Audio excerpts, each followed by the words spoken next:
જોને આ ગડપણમાં મારાથી કચરો વળાતો નહીં અને એક તો આ કરોળિયાએ લોહી પી જોઈશી. આ ગડપણમાં મારે કોમ કેવી રીતે કરવું? લાય થોડી વાર શેકણી તોડી લેવા દે.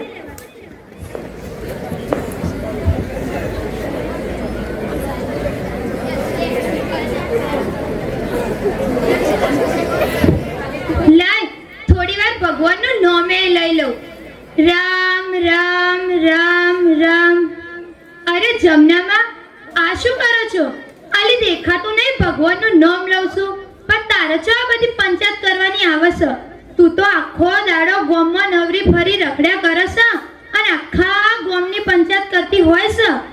અરે જમનામાં હું શું કરું? તમારી આખા ગામમાં વાતો થાય છે. હા ચી વાતો કરે છે? માં હોમું લઈ હું એ સીધી કરું. કદી માં નોમ તો હું માં હોમું એ નહીં જોવા. હું કહેતી હતી માં કહેજે. એમ કહેતી હતી કે જમનામાં તો 4 છોકરા હી પણ એકે રાખતો નહીં. હા આવું કહેતી હતી?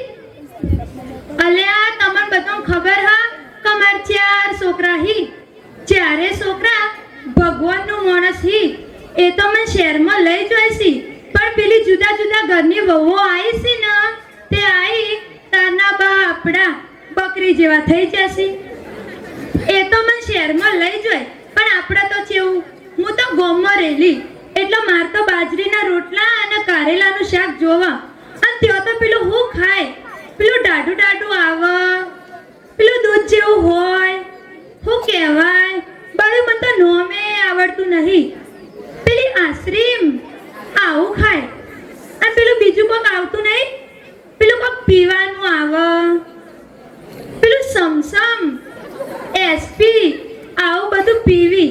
અને હું તો પીવું તો માર તો મોઢામાંથી જાય નાકોમથી બહાર આવે. બોલો શું કરવાનું? આપણે તો ભૂસે મરી જઈએ. અને પેલી વહુઓ તો ખોય પીવી અને જલસાથી રોય. આપણે તો ઈઓન જોઈને બળી જઈએ. એટલે ભાઈ આપણે તો ત્યાં ના જવાય. અને પેલી મોટી મોટી કોક આવતી નહીં, પેલી ઊંચી ઊંચી હોય, પેલા રાતે બધો ખાવા જોય, શું કહેવાય પેલી હોટલોમાં ખાવા જોય. આમ પાછું છોકરા તો મને કોઈ કે હેડ બા, પણ પેલી ભૂંચેરો બાજુમાં જ ઊભી હોય, તરત જ ના પાડી દે કે ના હો ભાઈ, આ તમારી ગોમડાની ગમાર બા આપણા અંગાત ના જોવા. એક તો એમ દોત હોય ના, અને હું ખોય ખાલી ખોટા આપણા પૈસા બગાડી આવું કે. એટલે આપણે તો બિચારા લાચાર પડી જઈએ. આમ બીજું કે છોકરાએ લાચાર પડી એટલે આપણે ઈવન હંગાત તો જવાય ના. અને એટલે જ તો કહું છું, તમે બધો હોભળો છો ને કે તમે છોકરાનું મન ન રાખતા. છોકરા તો આપણા જ હોય, પણ પેલી પારકા ઘરની આવી અને તરત જ આપણા મટી આમ પારકા થઈ જાય. પછી આપણને ઘરડા ઘરમાં મૂકતોય વિચાર ના કરે, આપણને વૃદ્ધાશ્રમમાં મૂકી આવે.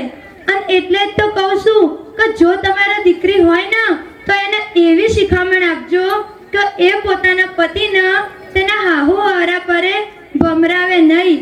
તેના પતિને તેના માતા પિતાથી અલગ ના કરે, કારણ કે એ તેને જન્મ આપનાર તેના મા બાપ છે. બાકી આપણે તો શું એક ભગવાનનો જ આશરો રાખવાનો. હે પ્રભુ પ્રભુ પ્રભુ.